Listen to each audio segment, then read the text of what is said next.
Sir. आता तर उन्हाचे पुढे तुका पावसाळ्यात समजली.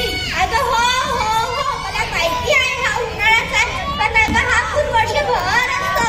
अगं बाई, असा कोणता पूर आहे? वर्षभर असतो म्हणे. हो ना, इथे तर 8 दिवसांतर पाणी तरी ही म्हणती का महापूर आला. बरं बरं, अगं सांगू तर का कोणता पूर आहे आणि काय झालं या पुरामुळे? अगं या पुराने खूप नुकसान केलं.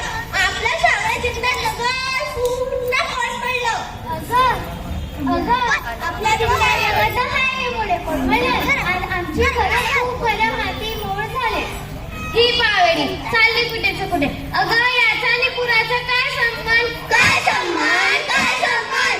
महापूर आला हो महापूर आला, महापूर आला हो महापूर आला. अगं बाई काय झाले कशाचा महापूर? इले निकाल सवय लागलेली आहे. सगळे गोष्टी सिगरेट ठेवायची. लोक मला काही सांगणार नाही. अगं हा पूर घराघरात जिल्ह्या आपल्या चिंताजकडचा जो रस्त्यावर दिसतो निकालले नाही दिसतो.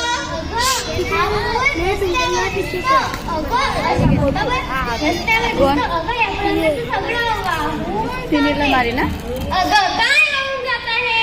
अगं आपल्या सगळ्या जिल्ह्यात जगत उडाले, सगळी तरकारी उडाले, सगळे संसार उडाले. एवढा डेंजर आहे हा पूर? हो लय डेंजर आहे हा पूर. अगं आता तरी सांगशील का कोणता पूर आहे आणि काय होऊन जात आहे पुरामुळे? हो हो सांगते सांगते. हा पूर आहे 90चा. हा पूर आहे 90चा. हा पूर आहे 80चा. हा पूर आहे 80चा. अरे बापरे अरे बापरे अरे बापरे अरे बापरे. म्हणते ते अगदी खरं आहे बरं.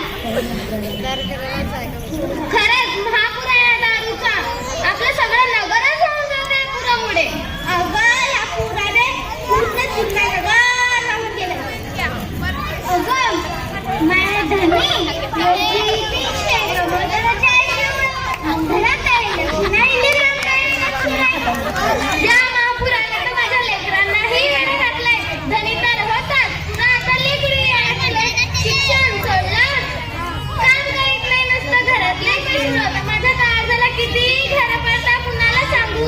आई बाबांच्या घरी खूप लाड झाले माझे, पण ह्या वयात लोकांच्या घरी धुणे भांडे करून घर चालवते मी. नको गं लाडू मावशी, माझ्या मनात खूप स्वप्न होती लग्नानंतरची. लग्न झाला आणि नशिबात फुटला दारुड्या नवरा पदारात पडला. कसली हाऊस आणि कसली माऊस. नवरा गणितच झोके खात आला की असं वाटते खरं खरं महापूर देवाला घेऊन तर बरं होईल. अगं मी तरी काय सांगू माझं दुःख. माझ्या धनी आत्ताच मला सोडून गेला. माझ्या धन्याचं वय फक्त 32 वर्षाचं होतं काय. लेकरांना दिवशी गायली आदत काय.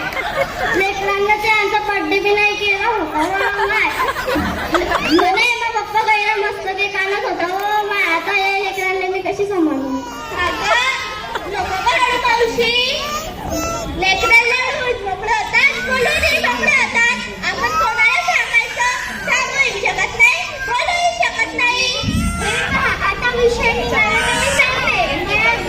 डोकं फिरलंय म्हणा. असं वाटतंय दारूच्या नावानं चांगलं फोडवा. ए बाई तुला दर्शन फोडतील ते एवढा मोठ्याने शब्द वापरू नको मला माझ्या गावात. आता माणूस घरात आला तर कशी बसते मुख गिळून. मी काय म्हणते सगळे गप्पा बसायचाच चालू राहणार आहे. अगं काहीतरी तर केलं पाहिजे आपण. आपण एक काम करू, दारू बंदी करू. दारूच्या दुकानात मोजे नेऊ, ह्या साहेबांच्या ऑफिसात पण मोजे नेऊ आणि दारूची दुकानच जाळून टाकू. अगं ए बाई याने काही होणार नाही. दुसरी जाळली उद्या तिसरी दुकान उभी राहील. तिसरी जाळली उद्या अजून चौथी दुकान उभी राहील. अगं काहीतरी केलं पाहिजे ना आपण सगळ्यांनी स्त्रियांनी पक्क व्हायचं.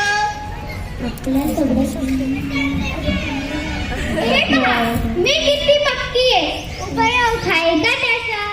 अगं तसं नाही, आपण सगळ्यांनी पक्क व्हायचं, संघटित व्हायचं, आपापल्या धर्माला पेशंट